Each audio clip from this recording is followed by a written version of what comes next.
Hello everyone, welcome to Edgar Investment Management YouTube channel. Today we have a deep dive into the exciting world of real estate finance.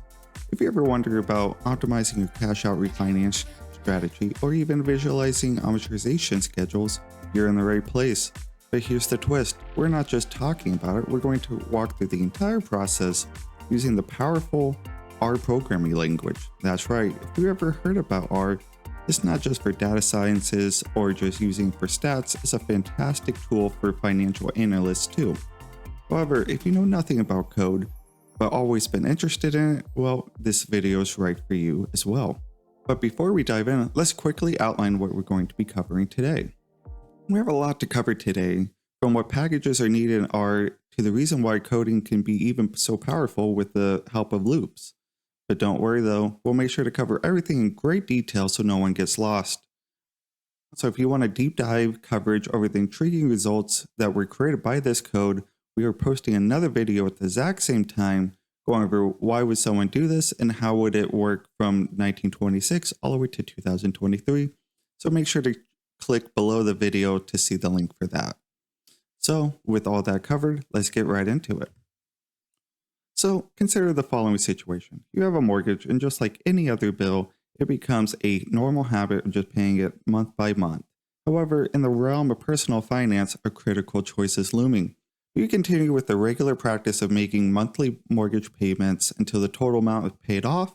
Or, on the other hand, would you like to pursue an alternative route by redirecting those funds into the equities such as the S&P 500? And by adopting this strategy, you will have the potential to fully own your house and generate a positive ending investment balance after the mortgage is fully repaid. However, even though this scenario won't be fully answered here and is answered in the other video, we will walk through the process on how to even answer this complex question like this. So, getting right into it, coding is just like a house. It needs a strong, sturdy foundation for it to last. So for coding, we need a data set that can be read easily and manipulated, or the code just can't go anywhere without it. To keep things simple, we're only looking at S&P 500 monthly returns from January 1926 to October 2023. And this was also provided by Dimensional Fund Advisors. Of course, this can be achieved in different coding languages like Python or MATLAB, but we decided to stick with R because that's just my go-to language for tasks that would take forever in Excel to do. And of course, we can't forget about the overall process of the code and how is this even possible to do in the first place. We first had to create a function that would generate a cash out refinance amortization schedule. However, it would take a very long time with the data that we have, so instead of doing 815 times in Excel, why not just do it once and have the loop that does it the rest 814 times? And if you're new to loops, don't worry, we'll spend a good amount of time going over it, and we have an example to give you an idea of how it works in the first place. So for example 1, let's say loop 1 starts in period 1 or month 1. The loop would not be completed until 360 months after, because we're looking at a 30-year term for our case. So the loop would end at 360 months. Then once that loop is completed, we look at loop 2, and this would now start at period 2 or month 2, and 360 months later down, then now it would end at month 361. And this goes on for 813 more times. If you're still a little bit confused, we have you covered. Here's another way to look at loops. So let's start with 4 loops to explain where they start and where they end. Loop 1 starts on month 1, and because we're looking at 360 month period or 30-year term, it would now end at 360 months. So now we want to create a new loop that shifts up only by 1 month, meaning loop 2 would now start at month 2 and now end at month 361. This loop would continue until we ran out of 360 months worth of data, because a loop cannot be created if we only have 359 months of data left. We'll explain how R can even do this and stop it once we run out of data, but let's first dive into the first part of the code. So you're doing very simple coding. You most likely need packages that will help R create the answers you are looking for. Luckily, there's only 4 packages that were used in this code. The first package, which I use in pretty much any code for R, is data.table. The purpose of this package is to convert standard data frames into data tables for more efficient data manipulation. It is also why I use R over Python, because dealing with large databases, R is just more efficient overall compared to Python. Next is write_excel, which is used to create Excel spreadsheets from the tables that you created in R. This is because even though you can make meaningful plots in R, I personally prefer the freedom of creating the same plots in Excel. This package was used for the data that we found so we could create all the plots in the other video. The last 2 packages are optional and not needed for the code that will be covered. However, if you do not want to make changes in Excel, you can easily do that through R with OpenXLSX, which is used for editing data in Excel while in R. Lastly, if you do want to create meaningful plots in R, well, your go-to package is ggplot2, which lets you create a wide range of different plots to express your findings or to even get a better understanding of your data.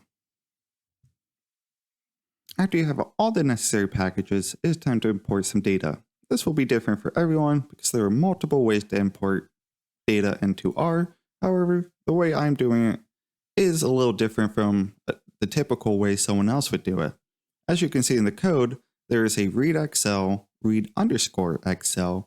And what this does, instead of downloading the package read_excel, it allows R to know what package and functions are being used without even downloading it. But why would someone do this, you might ask? Well, it's usually only used when you only need one function from one package that you only use once in the code. It still accomplishes the same thing in the end, but this just shows there are many ways to get tasks done in R. The next important part about this function is that you need to tell R where the data is located on your PC. It would be like driving a new city without a map. What else is special about this function is you can tell R what sheets to get the data from in the Excel file, and if you already have column names, well, it will recognize it too. However, there's still one more piece of code on this slide, and that function is the setDT parentheses data, which is mentioned in the slide above. And all this is doing is converting my data frame into a data table, which overall is more efficient and easier to manipulate if I ever want to make any changes to the data. But now, the moment that you've been waiting for, the cash out refinance function.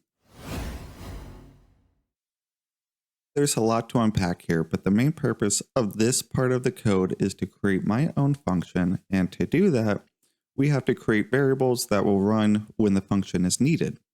It is just like a car where it needs all the necessary parts to run, or it won't work. The variables that are being created here are the loan amount, the annual interest rate, which is the mortgage rate, the cash out amount, and the investment interest rate, which will be covered later. This function helps outline the repayment schedule, breaks up the principal and interest from the repayment as well, and just helps get a better understanding how the mortgage is getting paid off during the term. But overall, the function is just creating an amortization schedule that can be used for loops. Before we get into the fun part of loops, there is still some groundwork that needs to be covered to help us answer our question. And that is creating an empty data frame to help store all of the new data the cash out refinance function will create. Without doing this, as R goes through each loop, it wouldn't store any of the findings unless we tell it to do so.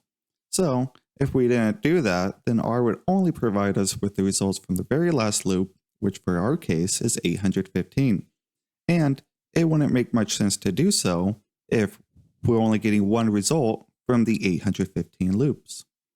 So how do we make sure this doesn't happen to us? Well, like I said, we need to create an empty data frame with columns to be filled with the data that we are creating. Also, because of all of our results are numeric, each column would be created as an empty vector that will only store numeric values. And because we're not setting dimensions of the data frame, it will let R fill in each column completely with all the results from the loop. However, the first data frame is just for storing the amortization schedule, which is great to help check the code. is working correctly, but the main data frame we care about is the surplus deficit table. This is because it will show us the results from the 815 loops, and it will return to us the value that we care about, which is the surplus deficit. This is because this amount will let us know which loop over the 30-year period was better off by investing the money into the S&P 500 and which one ended with a deficit. So with all of that covered, I hope you still remember a small lesson on how loops work, because this is the last part of the code, and for us, we need to first start the code creating an outer loop, which will act as a restart point for each loop to make sure each loop starts with the same variable. This is very important because without this, R would take the results from the last loop and continue them into the next loop, and soon enough, the code would never finish because the results would get so large that your PC wouldn't be able to handle it. So it's very crucial for the loops to run properly. So if you're curious about where the 174 number comes from, well, this is the amount of months I had available of data. So it would obviously change if I had less or more data while running it again.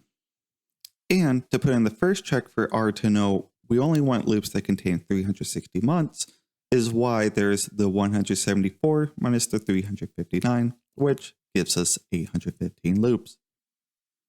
One more thing before we move on is the creation of the negative balance flag, and the purpose of this is to make sure if the investment balance does reach 0 before the 360 months, R will stop taking the monthly growth rate of the S&P 500 and multiply it by the value. Without this, it would make it seem like we're doing short selling, which is not the results that we're looking for. For the inner loop, it will create all the variables that we need for the cash out refinance function during the 360-month period. The first thing that we want to find is the interest for each month, which will be getting smaller over time, while at the same time we're finding out how much of our payments are going to the principal amount. The big part of this code is we're finally bringing in that monthly return that we imported early on. However, we have to get clever here to tell R which months we want for all the loops. That's why we created a variable named index, which takes J, which represents the loop number, plus I, which is the months in the 360-month period. So with this after loop 1, it would now know that we've begun loop 2 and start with the second month of return data instead of month 1, just like it was shown in the loop timeline above. Of course, because the inner loop is from 1 to 360, R knows when to stop.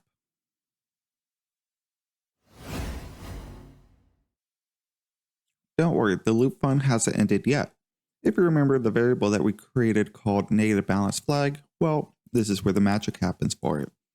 To make this variable work, we tell R how to use it with the if and else function because there are only two outcomes that will come from this. If the investment ending balance is greater than $0, then the negative balance flag will stay false and the code will continue normally.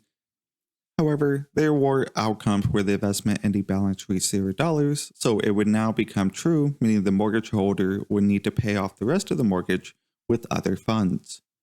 This is very important because we take the investment balance times 1 plus the monthly return, so if the balance is negative and you times it with a positive return, then the balance would become more negative, which would mean now we're borrowing money or short selling.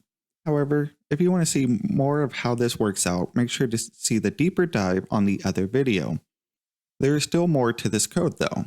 We're also finding the investment ending balance, which takes the last month investment balance plus any gains or losses we had in the month minus the principal and interest. This is how the strategy could work because if the investment balance plus the gain or losses are greater than the monthly payment, it is paying off the house itself. And of course, we still need to calculate the surplus deficit variable, which is the number we care about at the end of the 360-month period. Now, let's see who we're paying attention because we're finishing off the code that we created that restore all the results that the loops were creating. For the data frame that we created for this schedule, it would be a lot of data to be stored if we kept every schedule because that is 815 schedules that would each have 360 rows of data and 9 columns, or roughly around 2.6 million data points. So we will only store the last iteration of the loop, which is 815.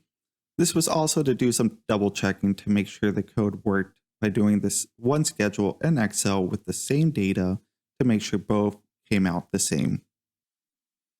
The most important data frame we are using to store our results, though, is the surplus deficit table, which will store every ending loop result to see which one worked and which one ended with a negative balance. Also, this is done by telling R to look at J, which represents the loop, and look at month 360, which could change if, for example, we wanted to look at a 20-year mortgage and see how that would look as well.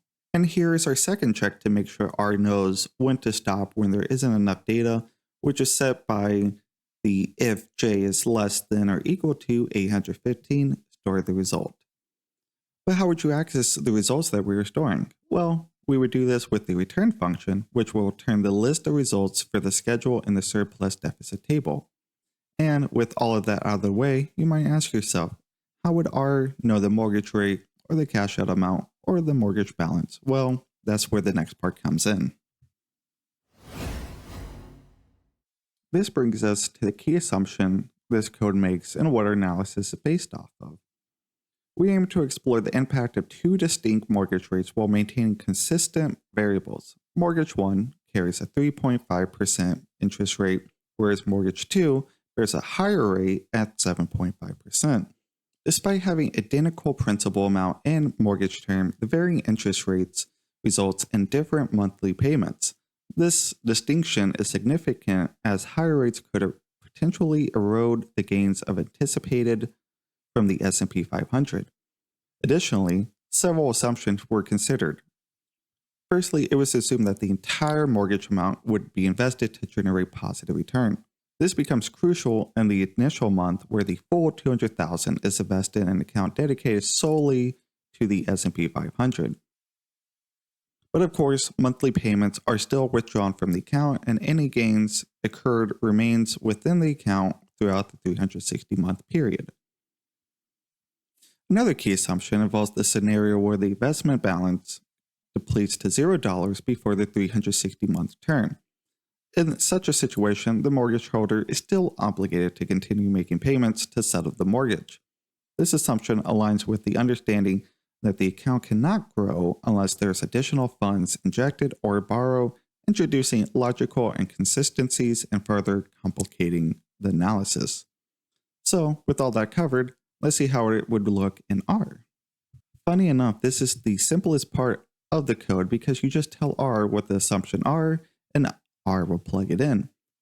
So to change the annual interest rate or the mortgage rate, we just took away that 7.5% and replaced it with the 3.5%. Of course, if you want to change any of the other assumptions, it's simple as well. Next is the investment monthly rate, which is the data that we imported, and even though we told R where to get the data from, we still must define the variable.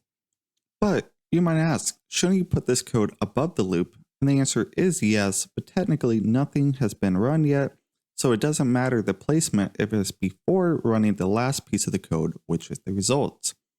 And with everything set up, we would run the result line of code, which would use the cash out refinance function we created at the beginning. And with that is the moment everyone's been waiting for, the results. Here are the results. Well, part of it because I don't want to spoil all the findings we found because then we wouldn't need a second video. But it does show there were indeed 815 loops, and we see that starting in 1926 was a very rough time to try to pull off this strategy. But if you did it back in 1993, which was 30 years ago, which was kind of crazy to think about, then based off of the results from then until now, this is how much a person would be better off by doing this strategy. Also, the way to show the results without opening the data frame we created was done with the function head and tail, which shows the first 6 and the last 6 of the data frame you want to look at. This is great to just get an idea how the data started and how it looked like at the bottom if you were dealing with a massive data set. It is crazy to think that all of the code creates just one number that we care about, but of course it was not an easy number that you could do by hand which just shows the power of coding. And with that, we come to a close to the video, but even if you're still new to code and didn't understand much, I just hope it showed you what is possible with coding and that there isn't just one option to do something like with mortgage payments. So thank you for joining me in today's video on behind the scenes of mortgage dilemma, vesting versus paying off. I hope to see you all on the next coding video and hope to teach you something new. And as always, if you find this intriguing or helpful, don't forget to hit the like button on this video, subscribe to our channel, and hit the notification bell for more financial insight and coding. If you want to reach out to our other platforms, they will be posted below this video. We do more than just creating videos, we do daily blogs, Invest 101 blogs, but until next time, stay informed and make those financial decisions wisely.